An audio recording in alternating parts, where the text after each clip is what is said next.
ይበሉት እንስሳት ሰኮናቸው የተሰነጠቀ የማይበሉ ሰኮናቸው ድፍን የሆነ በእስራኤል ሰኮናው ድፍን የሆነ መብላት አይፈቀድም። አይዛብን አትጸየፍ እግዚአብሔር አንጽቷቸዋል። ቆርኔሌዎስን አትጸየፍ እግዚአብሔር አንጽቶታል እያለው ተነስ ለእግዚአብሔር ስገድ፣ ለእኔ ያቀረብከውን ስግደት ለእግዚአብሔር አቅርብ፣ እኔማ እንዳንተ ሰው ነኝ አለው።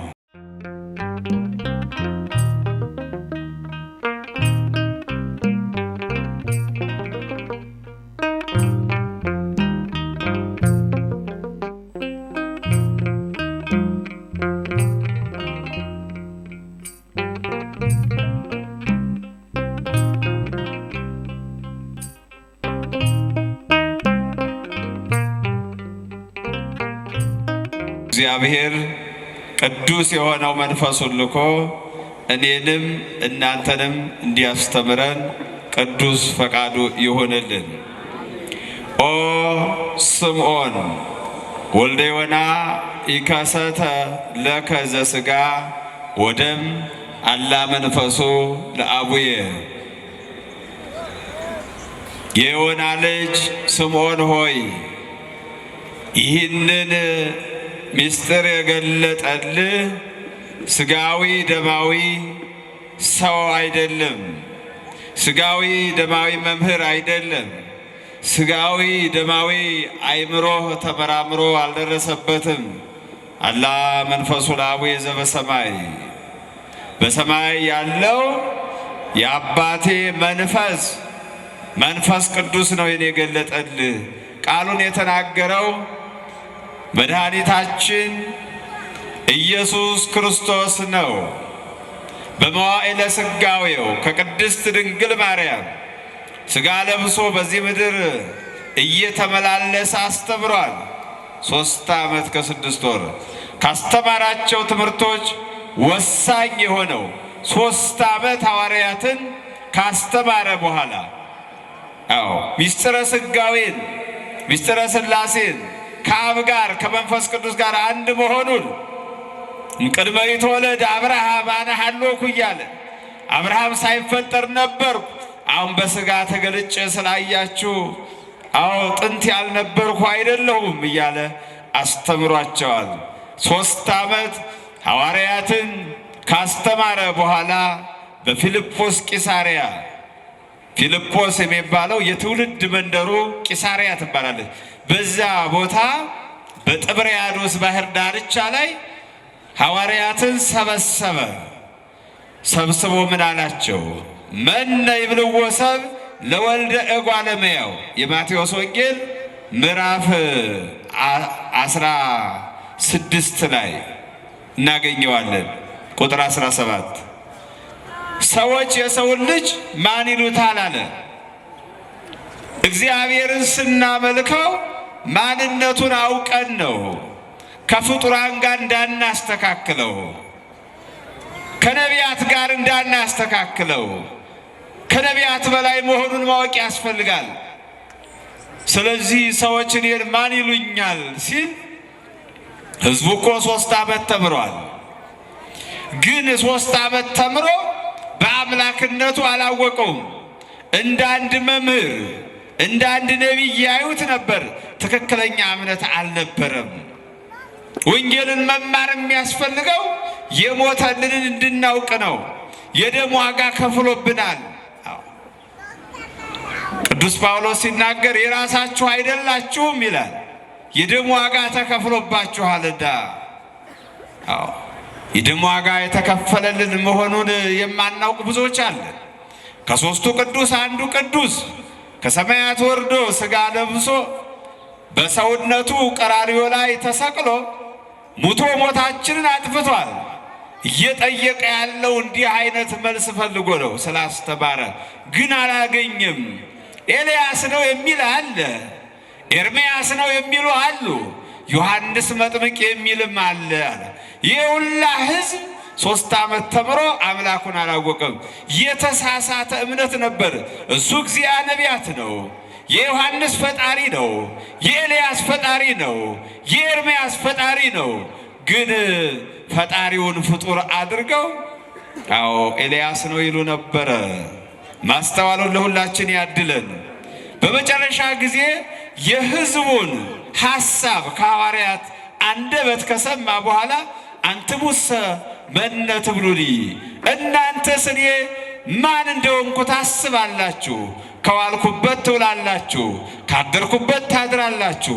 ትምህርት አልተከፈለባችሁም። እነሱ ቀን ነው የሚማሩት፣ እናንተ ሌሊትም ከኔ ጋር ናችሁ። ስለዚህ እናንተ ማን ትሉኛላችሁ አላቸው።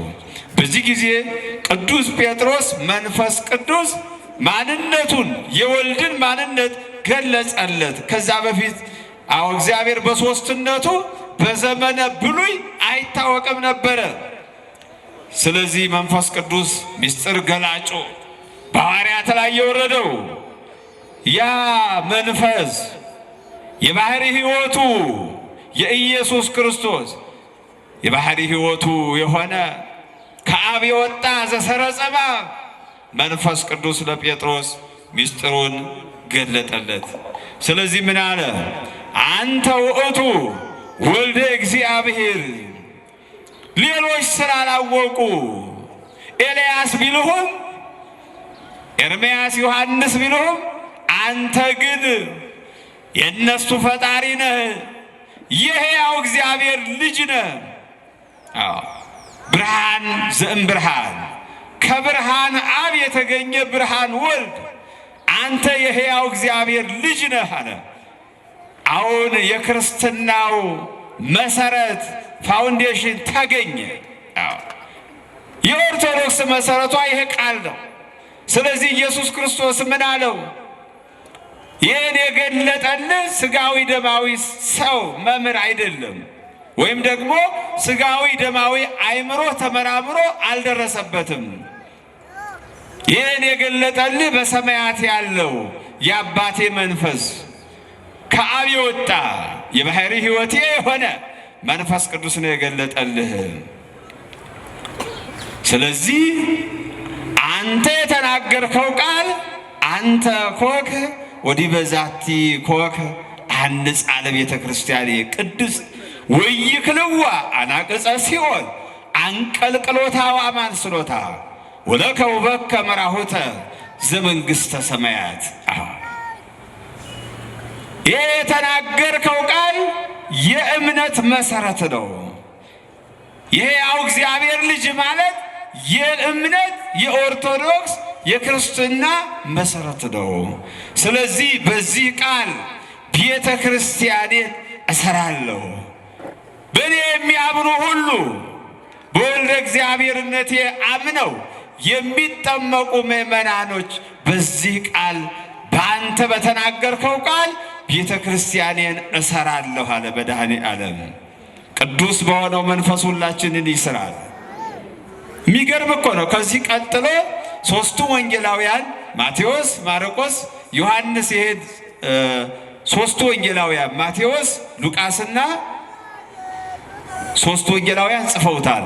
ቅዱስ ሉቃስ ግን እንዲህ ይላል በቅዱስ ሉቃስ ወንጌል ላይ አባቴ ካልፈቀደ አለ ወልድ እኔ ማን እንደሆን ከሰው ወገን ማንም ማወቅ አይችልም። እኔ ካልፈቀድ አብ ማን እንደሆነ ማንም ማወቅ አይችልም። ይህን የገለጠልን አንተ ተፈቅዶልህ ነው ማለት ነው።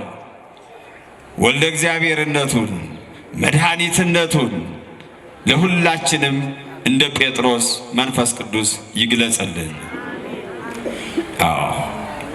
ስለዚህ ቤተ ክርስቲያን በአንተ ቃል በተናገርከው ትሰራለች።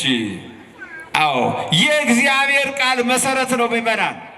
ቅዱስ ዮሐንስ ወንጌላዊ በመልእክቱ ኢየሱስ ክርስቶስ የእግዚአብሔር ልጅ ነው ብሎ የሚያምን ሰው አለ ከእግዚአብሔር ተወልዷል አለ።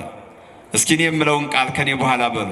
ኢየሱስ ክርስቶስ በሉ ሁላችሁም። ኢየሱስ ክርስቶስ የእግዚአብሔር ልጅ ነው ብሎ የሚያምን ከአብ ተወልዷል፣ የእግዚአብሔር ልጅ ሆኗል። ክብር ምስጋና ለአምላካችን ይሁን። አመስግኑት እሱን። ይሄ ነው የክርስትና መሰረት። በዮሐንስ ወንጌል ምዕራፍ 17 ላይ ኢየሱስ ክርስቶስ ሊያርግ ሲል አስቀድሞ ለኔ ለናንተ የሚሆን መሰረታዊ ከሰይጣን ወጥመድ የሚያድነንን ጸሎት ጸለየ። ወደ አባቱ ቀና አለ። አባት ሆይ እነዚህን ሐዋርያት ያንተ ነበሩ፣ ለኔ ሰጣቸው፣ በስምህ ጠበቅኳቸው። ኦ አባ እቀቦሙ በስምከ፣ አባት ሆይ በስምህ ጠብቃቸው፣ በስምህ እስካሁን ጠበቅኳቸው። ከመ ይኩኑ አሐደ ንሕነ ከማነ። ማቴዎስ ወንጌል ምዕራፍ 17 እንደኛ አንድ እንዲሆኑ ይላል ወልድ። እንደ አብ እንደ መንፈስ ቅዱስ እንደ ወልድ አንድ ፈቃድ እንዳላቸው ለቅጽበት እንደማይለያዩ በወልደ እግዚአብሔር አምነው በሥላሴ ሦስትነት አምነው የሚጠመቁ ከሐዋርያት ጀምሮ እስከ ዕለተ ምጽአት የሚነሱት አንድ እንዲሆኑ ዲያብሎስ እንዳይበትናቸው ከመ ይኩኑ አሐደ ንሕነ ከማነ እንደኛ አንድ እንዲሆኑ በስምህ ጠብቃቸው አለ። ይህን የምጸልየው አለ ወልድ በሊቀ ክህነትነቱ ሕዝቡን ከእግዚአብሔር ጋር ለማስታረቅ የጸለየው ጸሎት ነው። ሊቀ ካህናት ስለሆነ ኃጢአትን የሚያስተሰርይ ስለሆነ የጸቡን ግድግዳ ያፈረሰ ስለሆነ ከአባቱ ጋር በደሙ ፈሳሽነት ያስታረቀን ስለሆነ ምን አለ? ይህን የምናገረው የምጸልየው ለእነዚህ ለሐዋርያት ለ12ቱ ብቻ አይደለም። ነገር ግን አለ ከቃላቸው የተነሳ አስተውላችሁ ስሙ። ከቃላቸው የተነሳ ማለት ወንጌልን ከሚሰብኩትና በወንጌል ከሚያምኑ ሰዎች የተነሳ ማለት ነው። ከቃላቸው የተነሳ የሚሰብኩትን አምነው ለተቀበሉት ሁሉ አንድ እንዲሆኑ እንደኛ ነው፣ ለሐዋርያት ብቻ አይደለም አለ። ይሄ አንድ ጊዜ የጸለየው ጸሎቱ በሱ የሚያምኑትን እስከ ዕለተ ምጽአት እንዳይበታተኑ፣ ክርስትና ኦርቶዶክስ እንዳትበታተን ይሄ ስም እንደ ብረት አጥር ሆኖ ይጠብቃታል። ክብር ምስጋና ለአምላካችን ለእግዚአብሔር ይሁን። የሚገርም ነው እንግዲህ በጴጥሮስ ቤተ ክርስቲያንን እሰራታለሁ ብሎ ተናገረ። ይህ ቃል የት እንደተፈጸመ እነግራችኋለሁ። የሐዋርያት ሥራ ምዕራፍ 10 ላይ ስንመለከት የምናገኘው በጴጥሮስ እሰራታለሁ እንዳለ እንዴት እንደተፈጸመ ተጽፎልናል። ቅዱስ ጴጥሮስ እየተዘዋወረ ወንጌልን በሚያስተምርበት ጊዜ ድህነቱ ለእስራኤል ብቻ ሕገ ኦሪት ለተሰጣቸው ለአብርሃም ልጆች ብቻ ነው ብሎ ያስብ ነበረ። ይሄ ሥጋ ድካም ነው። የአብርሃም ዘር የሆኑትን ብቻ እያስተማረ ያጠምቅ ነበር። እግዚአብሔር ግን ልጁን የላከው በእሱ የሚያምን አሕዛብም ሕዝብም አምኖ እንዲድን ነው። ስለዚህ በናይሰ ኢዮጴ በቁርበት ፋቂው በስምዖን ቤት እያለ እግዚአብሔር ራእይ ለጴጥሮስ አሳየው። 2 ራእይ አሳየ። ለአሕዛባዊው አንድ ራእይ፣ ለሐዋርያው ለቅዱስ ጴጥሮስ ሌላ ራእይ ገለጸ እግዚአብሔር። ለምንድን ነው? ውጤቱ ምንድን ነው ሲባል ሰው ሁሉ እንዲድን ነው፣ አሕዛብ እንዲድኑ ነው። በስምዖን ቤት እሱ ፎቅ ላይ ሆኖ ይጸልያል፣ እነሱ ከስር ተርቦ ምግብ ሊበላ ያዘጋጁለት ነበረ። ተደሞ ተመስጦ መጣበት። በጸሎት ላይ ወደ ሰማይ ሲመለከት ነጭ ሸማ ከሰማይ ተጠቅልሎ ሲወርድ አየ። በዛ ነጭ ሸማ የሚበሉት እንስሳት ሰኮናቸው የተሰነጠቀ፣ የማይበሉ ሰኮናቸው ድፍን የሆነ። በእስራኤል ሰኮናው ድፍን የሆነ መብላት አይፈቀድም። እኛም ሕገ ኦሪቱን ስለተቀበል እንደነሱ እንጸየፋለን። ግን በውስጡ እነዛ የማይበሉት እንስሳት፣ የበረሃ እንስሳት፣ የቤት እንስሳት፣ የሚበሉትም የማይበሉትም፣ በሰማይ የሚበሩት አዕዋፋት፣ በምድር የሚሽከረከሩት እንስሳት በዛ ውስጥ ነበሩ። አሁን የእግዚአብሔር መልአክ ጴጥሮስ ያን ሲያይ ተርቦ ስለነበር ህርድ ወብላ፣ አርደ ብላ እያለ መልአኩ ያመለክተዋል። ቅዱስ ጴጥሮስ ደግሞ ርኩስ ይወአ ውስተ አፉየ፣ በአንደበቴ የሚያጸይፍ ርኩስ ነገር ገብቶ አያውቅም ብሎ ለመልአኩ ይመልሳል። የእግዚአብሔር መልአክ ምን አለው? እግዚአብሔር ያነጻውን አንተ አታርክሰው አለው። ምሳሌያዊ ትምህርት ነው። አሕዛብን አትጸየፍ፣ እግዚአብሔር አንጽቷቸዋል። ቆርኔሌዎስን አትጸየፍ፣ እግዚአብሔር አንጽቶታል እያለው ነው። በዚህ ጊዜ ሸማው 3 ጊዜ አይቶት ወደ ሰማይ ተጠቅሎ ሄደ። ያ ነጭ ሸማ በመለኮቱ ጸዓዳ የተባለ የኢየሱስ ክርስቶስ ምሳሌ ነው። ከሰማይ የወረደው ነጭ መሆኑ ኃጢአት የሌለበት ንጹሕ ባሕሪ መሆኑን ያሳያል።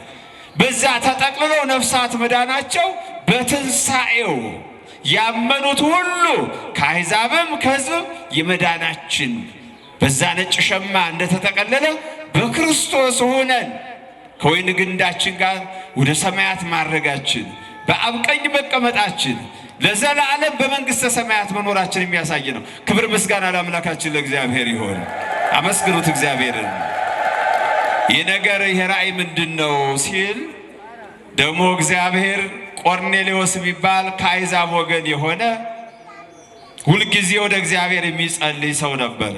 እኔ ይገርመኛል። ይህ ሰው ባለስልጣን ነው፣ ሕዝብ ይመራል። እንደገና ሁልጊዜ በ9 ሰዓት ወደ እግዚአብሔር ይጸልያል። ብቻውን አይደለም፣ የሚመራውን ሕዝብ ሰብስቦ። እንዴት የታደለ ባለስልጣን ነው!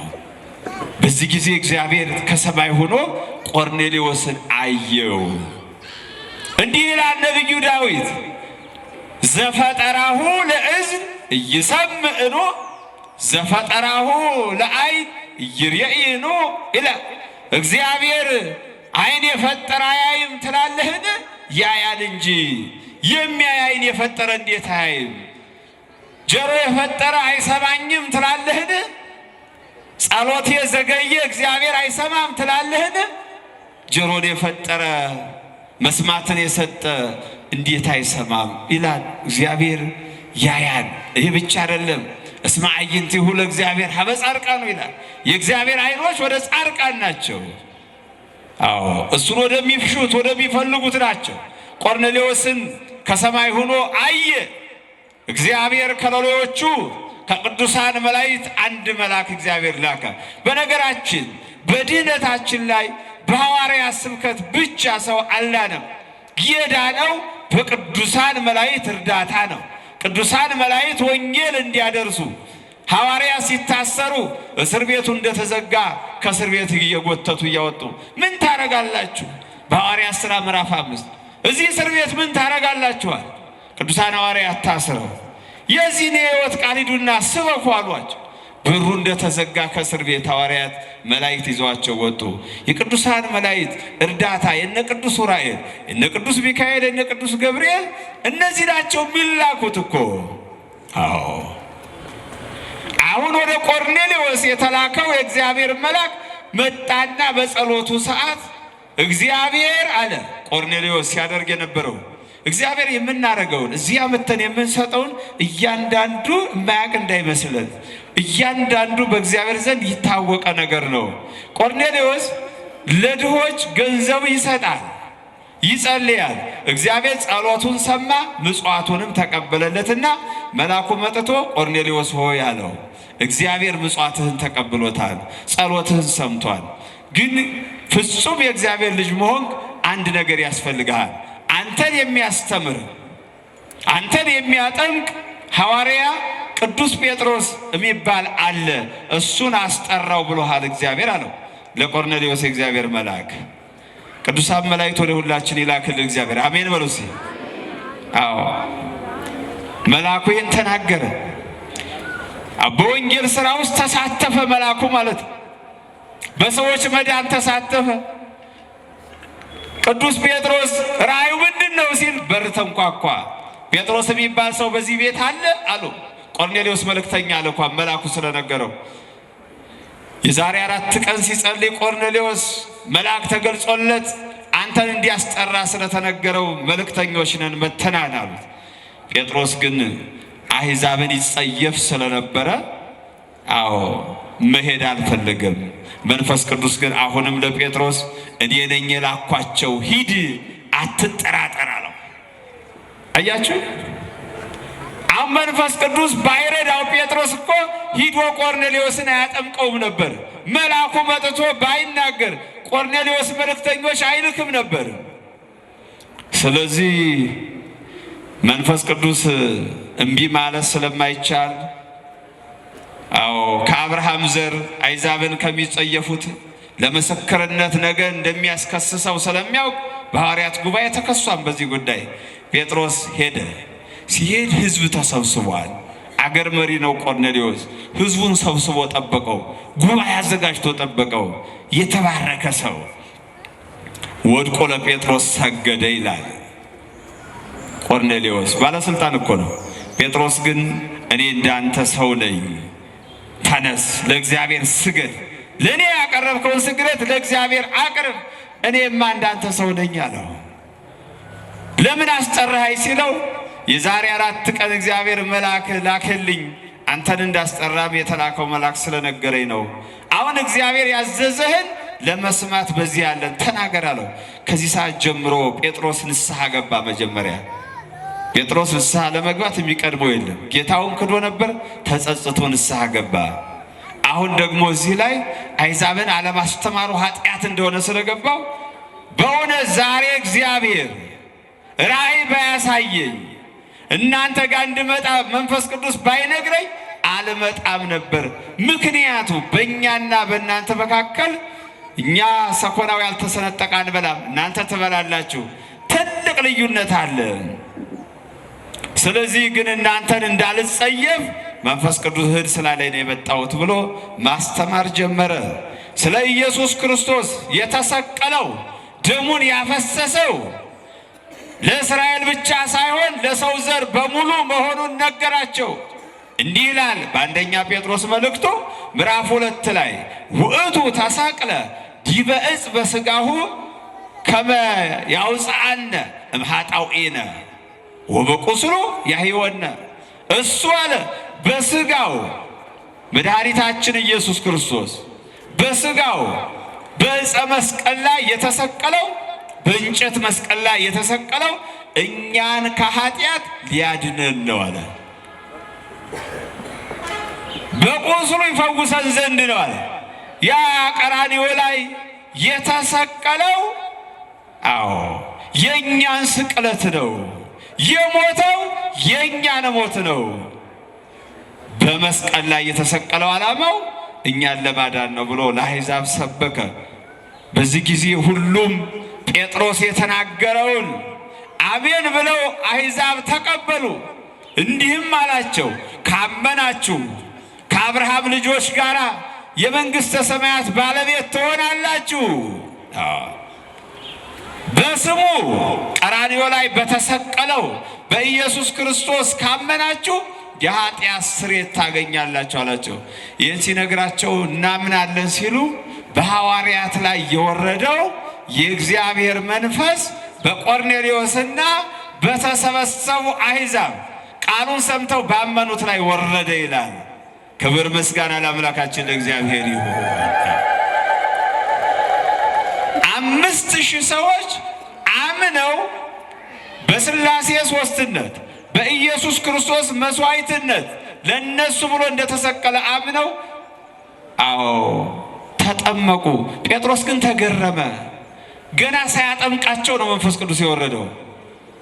እንዲህ አለ፣ ወሀቦሙ መንፈሰ ቅዱሰ ከማነ።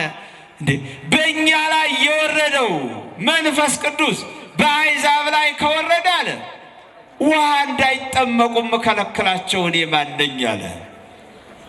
ንስሐው ይሄ ነው። ይከለክሉ ነበር ማለት ነው። መንፈስ ቅዱስ የጴጥሮስን ማንነት ስለሚያውቅ ነው። ሐዋርያት እጅ በመጫን ነው መንፈስ ቅዱስ በተጠማቂዎች ላይ የሚያሳድሩት። አሁን ጴጥሮስ አሕዛብን ስለሚጸየፍ እጁን ጭኖ መንፈስ ቅዱስን እንደማያሳድርባቸው እግዚአብሔር ያውቃል። ስለዚህ ጴጥሮስ ገና እጁን ሳይጭን መንፈስ ቅዱስን ራሱ በሚመናኑ ላይ ያወረደ። ክብር ምስጋና ለአምላካችን ለእግዚአብሔር ይሁን። ስንት ሺህ ነፍስ ዳነ? 5000 ሰው ዳነ። እንደው ግን እልልታውን ለአንድ ጃንጥላ በጣም ነው እልል የምንለው። 5000 ሕዝብ ዳነ ሲባል እንዴ! እና አሁን ጴጥሮስን ዋናው የፈለግኩት ቤተ ክርስቲያንን ባንተ ሰራታለሁ ያለው ተፈጸመለት። በአንድ ጊዜ 5000 ሕዝብ ማሳመን። ቤተ ክርስቲያን ማለት የህንፃው ሳይሆን እናንተ ምእመናኑ ናችሁ። ይሄ ቅጽል ነው። እኛ ስለተሰባሰብ እኛ ስላለን ነው። እኛ ከሌለን ይሄ ህንፃ ምንም ሊሆን አይችልም። እኛ ስላለን በውስጡ ማህሌት ይቆማል፣ ቅዱስ ሥጋው ክቡር ደሙ ይቀርብበታል። ከዚህ የተነሳ ቤተ ክርስቲያን ይባላል። ዋናው ግን ክርስቶስ ደሙን ያፈሰሰው ቤተ ክርስቲያን ሲል እናንተ መሆኑን ማወቅ አለባችሁ። የመንፈስ ቅዱስ ማደሪያ መሆናችሁን ማወቅ አለባችሁ። ለዚህ ነው ቅዱስ ጳውሎስ ይተአምሩኑ አታውቁምን ይላል። እናንተ የመንፈስ ቅዱስ ማደሪያ መሆናችሁን አታውቁምን ይላቸዋል አሕዛብን። ዋናው መሰረቱ ጴጥሮስ የሕያው እግዚአብሔር ልጅ ነህ ስላለ ነው። ይህን ቅዱስ ቃል ካመን በእነሱ ላይ የወረደው መንፈስ ቅዱስ በእኛ ላይ ይወርዳል። ማመን ያስፈልጋል። እምነታችን ማጠንከር ያስፈልጋል። የእግዚአብሔር ልጆች እንዲህ ነው የሚለው በማቴዎስ ወንጌል ምዕራፍ 7 ላይ ስታነቡ ቁጥር 17 ላይ ዘይሰምዖ ለቃልየ ወይገብሮ ይመስል ብእሴ ጠቢበ ዘሐነጸ መርጡሎ ዲበ ኮክ ነፉ ነፋሳት ወሐዙ ወሐይስ ወገፍእዎ ለውእቱ ቤት ወኢወድቀ እስመ ዲበ ኮክ ተሳረረ። መድኃኒታችን ኢየሱስ ክርስቶስ የተናገረው ነው። በማቴዎስ 7 ላይ ቃሌን ሰምቶ የሚያደርገው በተግባር የሚያውለው ማለት ነው። የሚያደርገው ሰው ቢኖር ቤቱን በአለት ላይ የሰራ ብልህ ሰውን ይመስላል ይላል። አሁን በህንፃ አሰራር ዝም ብሎ ማንኛውም መሬት ላይ አፈሩ ሳይመረመር ባለሙያው ኢንጂነሩ ይህን ያክል ፎቅ መሸከም ይችላል ሳይል ስራ አይሰራም። ጠንካራ መሬት ህንፃውን የሚሸከም መሆን አለበት።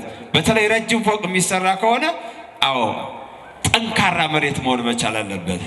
ምሳሌ ትምህርት ነው። ህንፃው እዛ ላይ ከተገነባ ምንም ችግር አይገጥመውም፣ አይሰነጠቅም።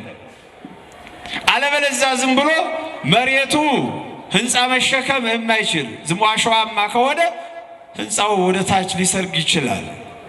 አውሎ ነፋስ ሲነሳ ሊወድቅም ይችላል። ስለዚህ ቃሌን ሰምቶ የሚያደርገው ሰው ቢኖር አለ ቤቱን በአለት ላይ የሰራ ብልህ ሰውን ይመስላል። ነፋሳት ነፈሱ፣ ጎርፎች ጎረፉ። አሁን ወንዛማ አሸዋ ላይ ቢገነባው ጠራርጎ ይዞት ሊሄድ ይችላል ህንፃው። ይሄ ሰሙ ነው። ነገር ግን በቃሉ ያልተመሰረተ ክርስትና ዝም ብሎ ከእናቴ ከአባቴ ያገኘሁት ነው እያሉ ምስጢረ ሥላሴን ሳይማሩ አንድነትን ሶስትነቱን ሳያውቁ የያዙት ክርስትና ጽናት የለውም። ዛሬ ብዙዎች ወደ መናፍቃን አዳራሽ የሄዱት ከኛ ቤተ ክርስቲያን አንድነቱን ሶስትነቱን ሳያውቁ እንደው ዝም ብለው ማተብ አስረው ነጠላ ተጎናጽፈው የነበሩ ሰዎች ናቸው። ምክንያቱም ወንጌል አስተምረውን ነው ይሄድ ነው ይላሉ። ወንጌል ቤተ ክርስቲያን እዚህ እያስተማረች አይደል? ለምንድን ነው ቃሌን ሰምቶ የሚያደርገው ሰው አለ ቤቱን በድቡሽት ላይ እየሰራ በአሸዋ ላይ እየሰራ ይመስላል አለ።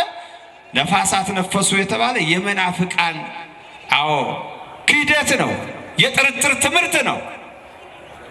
ጎርፎች ጎረፏል በየመስሪያ ቤቱ በተለያየ ቦታ ና ወደኛ ጌታን ተቀበልያ የሚለው ይሄ በነፋስና በጎርፍ ተመስሏል። ቃሉን ግን ካወቀ ኦርቶዶክሳዊ ሆኖ ወደዛ ምን ሊያደርግ ይሄዳል? ኢየሱስን ተቀበል። በእኛ ቤተ ክርስቲያን ኢየሱስ ክርስቶስ አለ ብለህ ሰውን ይመስላል። ሰውነታችን በቤት ተመስሏል። ስለዚህ ቤታችንን በቃሉ ሰውነታችን እምነታችን ከመሰረትን በጥርጥር በክህደት አንወሰድም ማለት ነው። ቅዱስ ጴጥሮስም ባንተ ሰራታለሁ እንዳለ ቆርኔሌዎስንና የተሰበሰበው ሕዝብ ጴጥሮስ በወጣው የሕያው እግዚአብሔር ልጅ ሙቶ አልቀረም ተነስቷል፣ ወደ ሰማያት አርጓል ብሎ ሲያስተምር ቃሉን ሰምተው 5000 ሰዎች ዳኑ። ይሄ ብቻ አይደለም።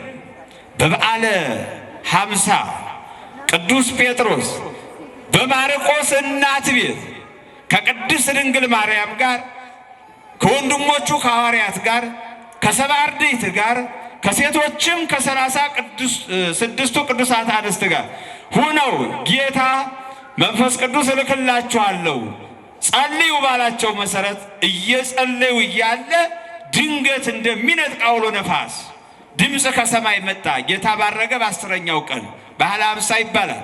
እስራኤል ከግብፅ ባርነት ነፃ የወጡበትን ቀን ያከብሩ ነበር። ከተለያዩ ዓለማት ተሰባስበው እስራኤል በቤተ መቅደሱ በኢየሩሳሌም ከተማ በነበሩ ጊዜ መንፈስ ቅዱስ በማርያም ቤት በሐዋርያው በቅዱስ ማርቆስ ቤት መንፈስ ቅዱስ በሐዋርያት በ120 ቤተሰብ ላይ ወረደ ይለናል። በዚህ ጊዜ መንፈስ ቅዱስ ሲመጣ ወደ እነሱ ድምፁ እንደ አውሎ ነፋስ መልኩ የእሳት ላንቃ የመሰለ ሆኖ በእነሱ ላይ አደረ። ሐዋርያት ብዙ የተማሩ አይደሉም። አሳ አጥማጆች ናቸው፣ ምንም ትምህርት የሌላቸው።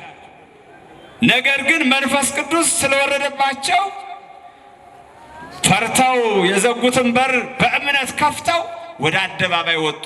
ለተሰበሰቡ እስራኤል ሁሉ በጣም ብዙ ሕዝብ በተሰበሰበበት በመንፈስ ቅዱስ ኃይል ቅዱስ ጴጥሮስ መስበክ ጀመረ። ለምን? ቤተ ክርስቲያኔ ባንተ እሰራታለሁ ነው የተባለው። ስለ ኢየሱስ ክርስቶስ ሞትና ትንሣኤ ጴጥሮስ ይሰብክ ነበር። እነሆ ነቢዩ ዳዊት እስመ ይትሐድጋ ለነፍሴ ውስተ ሲኦል፣ ነፍሴም በሲኦል አትተዋትም፣ ቅዱስህን መበስበስን ያይ ዘንድ አትተውም ብሎ የተናገረው ዳዊት ስለ ራሱ አይደለም። ዳዊት አልተነሳም። ወተንሥአ እግዚአብሔር ከመ ዘንቃሕ እብንዋ ወከመ ኃያል ወህዳገ ወይን። እግዚአብሔር እንደው የወይን ስካሩ እንደለቀቀው ጎልማሳ ተነሳ ብሎ ዳዊት ተናግሯል። ዳዊት አልተነሳም። ይሄው መቃብሩ በእኛ መካከል አለ። ነገር ግን ዳዊት የተናገረው ስለ ራሱ ሳይሆን ስለ ኢየሱስ ክርስቶስ ነው አለ። ቅዱስ ጴጥሮስ ተረጎመላቸው። ስለዚህ አሁን ሲናገሩ ሐዋርያት ጠማማ የሆኑ ሰዎች ጠጅ ጠጥተው ሰክረው ነው ብለው ሐዋርያትን በመንፈስ ቅዱስ ሲያስተምሩ ተቿቸው። ሕዝቡ ግን እኒህ ሰዎች የእስራኤል ሰዎች ናቸው፣ ሌላ ቋንቋ አያውቁም፣ መንፈስ ቅዱስ ካልሆነ ከእግዚአብሔር ካልሆነ እንዴት በገዛ ቋንቋችን እንሰባለን? የተሰበሰበው ሕዝብ 72 ቋንቋ ተናጋሪ ነበር። በ72ቱም ቋንቋ መንፈስ ቅዱስ እየተረጎመ ለእያንዳንዱ በቋንቋው የወንጌሉን የምስራቹን ቃል ያሰማ ነበር። ስለዚህ ሰዎች እንዳያምኑ ጠማማ ሰዎች ጠጅ ጠጥተው ሰክረው ነው። ጠጅ ቋንቋ ይገልጻል እንዴ? እንዲያው ቋንቋ ያበላሻል። ሰካራም የሆኑ ሰዎች የሚያውቁት ቋንቋ ራሱ ጠፍቶባቸው ፊደላት ማገናኘት አቅቷቸው ይንገዳገዳሉ። አሁን እኒህ ግን በመንፈስ ቅዱስ በዓለም ቋንቋ፣ ምክንያቱም ለፍጥረት ነው ወንጌልን ስበኩ ያላቸው። ሁሩ ወመሐሩ ኩሎ አሕዛበ ወንዘ ታጠምቀዎሙ በሉ በስመ አብ ወወልድ ወመንፈስ ቅዱስ የማቴዎስ ወንጌል ምዕራፍ 28 ቁጥር 19 ላይ። ስለዚህ ቅዱስ ጴጥሮስ እንዲህ አላቸው፣ ወንድሞች ሆይ እናንተ እንደምትሉት ሰካራሞች እንደምትሉን እኛ መጠጥ አልጠጣንም። እስመ ነግህ ብሔሩ አለ የሐዋርያት ሥራ ምዕራፍ 2 ቁጥር 15 እስመ ነግህ ብሔሩ ወሶቤሁ 3 ሰዓት። ገና ከጠዋቱ 3 ሰዓት ነው። በዚህ ሰዓት ደግሞ በእስራኤል በሀገራቸው ሕግ መጠጥ ቤቶች ዝግ ናቸው። ከ3 ሰዓት በፊት ከፍቶ ከተገኘ በሕግ ይጠየቃል። እስኪ ተመልከቱ፣ ሰዓቱ እንደ ሀገራችን ሕግ መጠጥ ቤት የሚከፈትበት አይደለም። መጠጥ ቤቱ እንደተዘጋ ነው። ነገር ግን እንዲህ ሊሆን የቻለው ልንገራችኋለሁ። አስቀድሞ በነቢዩ በኢዩኤል ላይ ትንቢተ ኢዩኤል ምዕራፍ 2 ላይ ወእክው መንፈሴ ዲበ ኩሉ ዘሥጋ፣ በሥጋ ለባሽ በወንዱም በሴቱም መንፈሴን አፈሳለሁ ብሎ በነቢዩ የተናገረውን አሁን እናንተ የሰቀላችሁት ሙቶ አልቀረም ተነስቷል። በአባቱ ቀኝ ተቀምጧል። ይህን ቅዱስ የሆነውን መንፈስ የላከው እሱ ነው። እኛ ለዚህ ነገሩ ምስክሮች ነን አለ። በዚህ ጊዜ የጴጥሮስን ስብከት ሰምተው ሰዎች ወንድሞች ሆይ ምን እናድርግ አሉ። እናንተ ባለማወቅ አለቆቻችሁ እንዲሰቀል አሳድመዋችሁ ይሰቀል ብላችኋል። ነገር ግን አሁን በኢየሱስ ክርስቶስ ኃጢአታችሁ ይሰረይ ዘንድ በካዳችሁት እመኑ ኃጢአታችሁ ይደመሰስ ዘንድ በኢየሱስ ክርስቶስ ተጠመቁ አለ። የጴጥሮስን ስብከት ሰምተው 3000 ሰዎች አመኑ ይላል ለመጀመሪያ ጊዜ። ክብር ምስጋና ለአምላካችን ለእግዚአብሔር ይሁን። በአጠቃላይ በጴጥሮስ 8000 ሕዝብ አምነው ተጠምቋል። ቤተክርስቲያኔ ባንተ ሰራታለሁ፣ ቅድስት ቤተክርስቲያንን የሕያው እግዚአብሔር ልጅ ነህ በሚለው ቃል የሰራ አምላካችን ክብር ምስጋና ለስሙ ይሁን። ወስብሐት ለእግዚአብሔር። ንቁ ኦርቶዶክስ ተዋሕዶ የጸሎትና የንስሐ መርከብ ማህበር በእግዚአብሔር ፈቃድ በወንድማችን የኔነህ ተስፋዬ አስተባባሪነት ከተመሰረተ ጊዜ ጀምሮ ከሚሰጣቸው ዘርፈ ብዙ መንፈሳዊ አገልግሎቶች መካከል የሐዋርያዊ አገልግሎትና ያሬዳዊ ዝማሬዎች አንዱ ነው። በዚህ ክፍል የኦርቶዶክሳዊ ተዋሕዶ ቤተክርስቲያንን ዶግማና ቀኖና የጠበቁ ኦርቶዶክሳዊ ለዛ ያላቸው ለነፍስ እረፍትን የሚሰጡ ወቅታዊና ዘመኑን የዋጁ ስብከቶችና ያሬዳዊ ዝማሬዎችን በመላው ዓለም ለሚገኙ ተመልካቾቹ በንቁ ሚዲያና በኢትዮ ማህበር የዩቲዩብ ቻናል እያቀረበ ይገኛል። አገልግሎቱ በመላው ዓለም ለሚገኙ አማኞች ተደራሽ እንዲሆን በየዕለቱ የሚለቀቁ ስብከቶችንና መዝሙሮችን ላይክና ሼር ያድርጉ። እንዲሁም የዩቲዩብ ቻናላችንን ሰብስክራይብ በማድረግ የዚህ ታላቅ አገልግሎት ባላሻራ ይሁኑ። ንቁ ሚዲያ ርቱ የቤተ ክርስቲያን ልሳን